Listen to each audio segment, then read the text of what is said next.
I don't know how long I have. My battery's at 14%, and I don't dare start the van.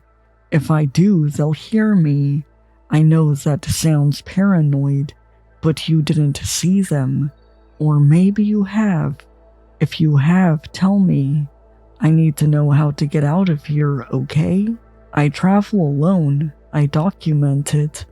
My channel isn't big yet, maybe 12,000 subscribers, but I post regularly off-grid campsites, van conversions, solo travel tips, that kind of thing. I stay out of cities, and I stay off well-worn paths. The further I am from people, the safer I feel. Or I guess I should be saying, the safer I used to feel. Tonight, I parked off a forest road in Idaho, miles from the nearest town. It's the kind of place where, if you screamed, no one would hear you. That's one of my go-to videos. By the way, a big scream loud as I can, and then just the silence afterward. Basically, the place was perfect until the knock came. A single soft knock, not on the door, on the window. I froze. It was just after 1 a.m. The woods were silent, no wind, no animal noises. My van is unmarked. I never advertise I'm a woman traveling alone. And I always wait and post my videos a week after I leave the spot, just to make sure no one catches on to where I'm parked. So how did someone find me, let alone creep up without setting off the motion lights? Another knock, light insistent. There was no way this could be anything good, right? My heart was racing. My stomach already twisted into knots. Muscles pulled tight. I reached for my phone, my stupid fingers fumbled it, and it hit the floor mat. The thump seemed thunder loud, and when I sat back up, I nearly screamed. A child's face was pressed against the window. Pale skin, dark hair, wide staring eyes. But something was wrong. The glass reflected weird, but there was no shine in the kid's pupils. Just black. Completely black. I choked on my breath. Every instinct in me screamed wrong, wrong, wrong. Why was there a child out here? I was so far away from any of the main roads. It wasn't the kind of place children would be. The kid didn't move, didn't blink. Then another knock. My head snapped toward the sounds, and my stomach dropped. There was a second one, a little girl this time, standing by my back doors. Same dark hair, same vacant black stare. I don't scare easy. I've slept in parking lots where guys tried breaking into my van. I've camped in places where the only sounds were coyotes circling. I'm not an adrenaline junkie, but I'm also not just starting out. But this was something else. I kept my hand low, fumbling for my knife while trying to keep my breathing steady.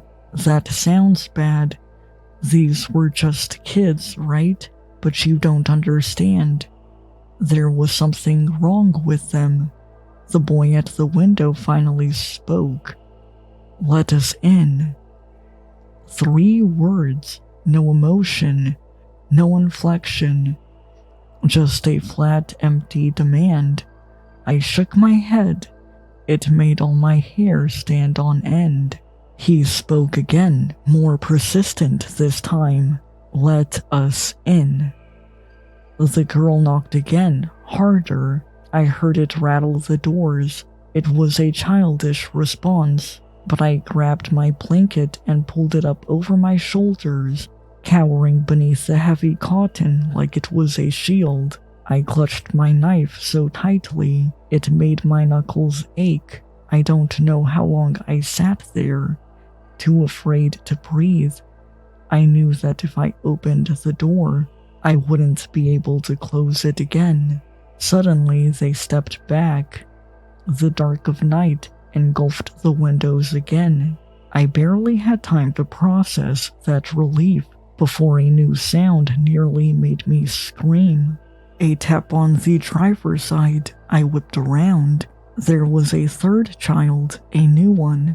This kid was a little taller. He was maybe 12 at the oldest, standing inches from my driver's side door. Unlike the other two, he was grinning. The handle jerked, but I kept my doors closed, so it didn't open. The grin widened. "Let us in." The same 3 words again. It wasn't a question. It was a demand. I don't remember grabbing my keys, but suddenly they were in my hand. I flipped the ignition. The dashboard lit up. My heart slammed. If I had to, I'd run them over, but the engine didn't start. I turned the key again. Nothing.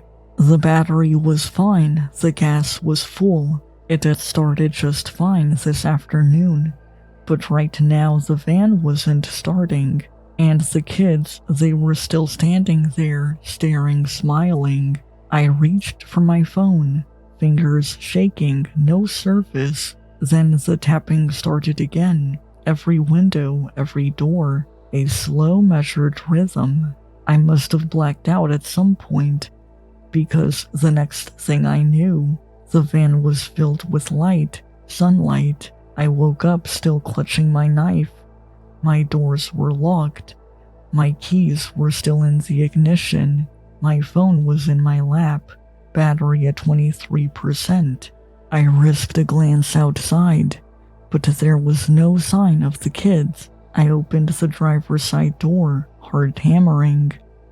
The air smelled like damp earth, pine, a beautiful misty morning. My tires were untouched. There were no footprints in the loamy soil. It was like they'd never been there at all. But they were. I know they were. And I know they're still out there too, because my van still won't start. And I'm worried that tonight, the knock will come again.